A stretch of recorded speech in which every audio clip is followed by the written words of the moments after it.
ഞാൻ ഉണ്ടാക്കിയോണ്ട് പറയല്ല guys, this taste amazing. പാൽക്കപ്പ ഉണ്ടാക്കണമെന്നും പറഞ്ഞൊരു കപ്പ ഞാൻ എടുത്ത് വെച്ചിട്ട് കുറച്ച് ദിവസമായിട്ടുണ്ടായിരുന്നു.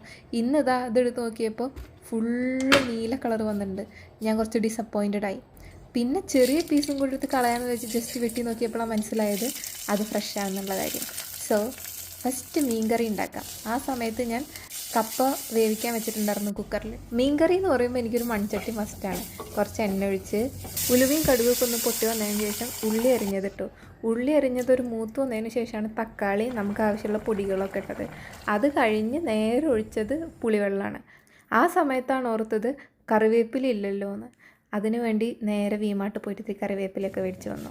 ഫിഷ് കറിയിൽ കുറച്ച് നാളികേരം അരച്ചതും കറിവേപ്പിലയും കൂടെ ചേർത്ത് അവിടെ അടച്ചു വെച്ചു. ഇനി നമ്മുടെ കപ്പ ഇൻസ്റ്റൻറ്റ് കോക്കനട്ട് മിൽക്ക് പൗഡറിൽ കുറച്ച് ലുക്വാം വാട്ടറും കൂടെ ചേർത്ത് നാളികേരപ്പാൽ ഉണ്ടാക്കി അത് ജസ്റ്റ് വേവിച്ച് വെച്ച കപ്പയ്ക്ക് ഇട്ടു. അവർ ഫുഡ് ഈസ് റെഡി.